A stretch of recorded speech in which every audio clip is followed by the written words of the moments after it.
Hey everyone, and welcome to your English Shadowing Practice Challenge. If you're new here, you might be wondering, what exactly is shadowing? Well, it's one of the most powerful techniques you can use to improve your spoken English. And it's simpler than you might think. Shadowing means listening to a native speaker and then repeating what they say almost simultaneously, like an echo or a shadow. You're not waiting for them to finish. You're speaking along with them, trying to match their rhythm, their intonation, their speed, and even the subtle emotions in their voice. Why does it work so well? Because it trains your mouth muscles and your brain to produce English sounds, words, and sentences naturally, without having to translate in your head. It helps you develop a native-like accent, improve your listening comprehension, and build incredible fluency. And guess what? Today is day 2 of our English Shadowing Practice Challenge. So get ready to dive in. Here's how we'll do it. I'm going to tell you a story, and I want you to listen carefully to how I speak. Pay attention to the rhythm, the intonation, and the pronunciation of each sentence. Then, I want you to pause and repeat it out loud exactly the way I said it. Try to match my tone, my speed, and the emotion in my voice. You're not just repeating words, you're training your brain and mouth to speak naturally in English. If you do this often, your English will sound more confident, clear, and native-like. So, don't just sit back and listen. Get involved. Speak with me. Repeat after me. Let's make your English sound smooth and beautiful together. Ready to begin the story? Let's go. The story. So, today's story is about a woman named Tara, a rainy day, and one small act of kindness that changed her outlook. This story isn't just about English, it's about hope, paying attention, and finding something beautiful in the middle of a difficult day. So, sit back, relax, and feel free to shadow along with me. The rainy morning. Tara woke up to the sound of raindrops tapping on her window. She opened her eyes slowly and sighed. It was Monday. She got out of bed and made herself a quick cup of tea. Her apartment felt cold and quiet. She lived alone in a small city flat, and sometimes, especially on rainy mornings, it felt a little too quiet. She looked out the window and saw people walking to work with umbrellas. "I wish I could stay in bed all day," she mumbled. But she had to go to work. Tara worked at a bookstore, and even though she loved books, lately everything felt heavy. She grabbed her coat and reached for her umbrella, but it was broken. One side was bent and the handle was loose. She stared at it for a moment. "Great," she whispered. "Just perfect." Tara walked to the bus stop in the rain. Her coat was too thin, her shoes got wet, and her hair started to curl from the damp air. When she reached the stop, she was already wet and cold. There were a few people waiting. An old man with a newspaper, a young girl with headphones, and a mother holding a baby. Tara stood quietly at the end of the bench, trying to make herself small. Then she noticed something unusual. Next to the bench, leaning against the wall, was a pink umbrella. It looked new and unused. It didn't belong to anyone nearby. She looked around. No one seemed to notice it. She picked it up carefully and looked at it. It was bright pink with little white flowers printed on it. There was a note attached to the handle. It said, "If you're reading this, it means you need it more than I do today. Take it, stay dry." Tara stared at the note. Her eyes widened and her lips curled into a small smile, the first smile of the day. She looked around again. Still, no one claimed it. She held the umbrella tightly and opened it. It worked perfectly. The rain didn't touch her now. For the first time that morning, she felt warm and seen. She stepped onto the bus and found a seat by the window. She kept the pink umbrella in her lap and looked at the note again. A stranger had left a gift for someone. For her. The bus moved slowly through the city. Raindrops slid down the glass. Tara stared out, thinking about the kindness of someone she had never met. She arrived at the bookstore a little early. She unlocked the door, stepped inside, and turned on the lights. The place smelled like paper and coffee, two things she usually loved. She hung the pink umbrella near the coat rack, smiling to herself. Her coworker, Grace, walked in a few minutes later. "Nice umbrella," she said, raising an eyebrow. "Pink suits you." Tara laughed. "It's not mine. It's a gift from a stranger." Grace looked confused, so Tara told her the whole story. When she finished, Grace said, "That's the sweetest thing I've heard all week." Tara nodded. "It really is.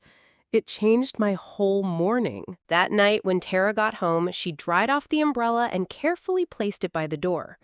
She sat on her couch and thought for a long time. She wasn't sure why that one kind act meant so much, but it did. She wanted to do the same for someone else.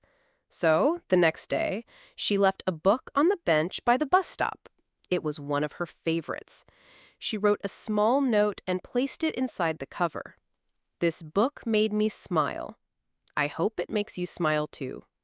A stranger." Then she walked away. The next week, she noticed something beautiful. Someone had left a pair of warm gloves on the bench with a note. "If your hands are cold, these are for you. Take them." 2 days later, she saw a little bag of candy with another sweet message. She wasn't sure who was leaving them. Maybe it was more than one person.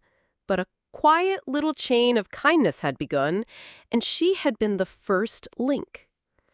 Sometimes life feels heavy. Rainy days come. We lose umbrellas. We get soaked. We feel alone.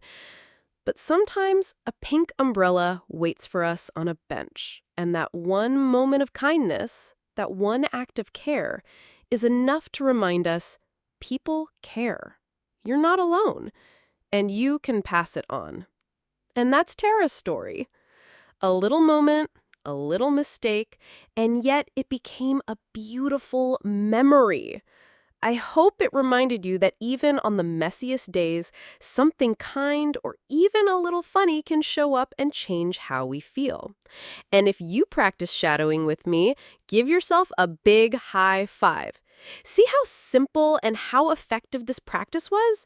Every time you repeat a sentence, you're not just learning English, you're building confidence, rhythm, and fluency, one word at a time. Now, I know we use some new words and phrases in this story, so don't worry if a few of them flew over your head. That just means it's time to break them down together. Let's go over the key vocabulary and expressions you heard in the story, so next time you'll understand them right away and maybe even use them yourself. Ready? Let's begin. First up, step out. Step out. This means to leave or exit a place. Imagine you're inside the restroom and then you take one step and boom, you're outside. That's stepping out. For example, I stepped out of the room to answer a phone call. Repeat with me. I stepped out of the room to answer a phone call. Nice work. Now, here's a word that's short but powerful. Buzz. Buzz. It's like when your phone makes a quiet sound or vibration because you got a message or a call. Not loud, just a soft little buzz, like a tiny bee going, "Hey, look at me." For example, my phone buzzed in my bag during class. Say it with me. My phone buzzed in my bag during class. Great job! Let's explore this one next. Mumble. Mumble means to speak very softly or unclearly, usually when you're nervous or unsure. Your words don't come out clearly, they kind of hide in your mouth. For example, I felt embarrassed, so I mumbled a quiet sorry. Say it together. I felt embarrassed, so I mumbled a quiet sorry. Nice and clear. Well done. Here's a fun one. Zip it up. Zip it up. This means to close something with a zipper, like your jacket or backpack. Imagine zipping up your bag so nothing falls out. For example, I zipped up my backpack before going outside. Repeat after me. I zipped up my backpack before going outside. Perfect! This next one is all about emotions. Awkward. Awkward. If something feels uncomfortable or a little embarrassing, we say it's awkward, like being stuck in an elevator with someone you accidentally saw in the restroom. Oops! For example, waiting in silence felt awkward. Say it with me. Waiting in silence felt awkward. Good job! You'll hear this one in real life all the time. End up. This means you arrive at a situation by accident, not by plan.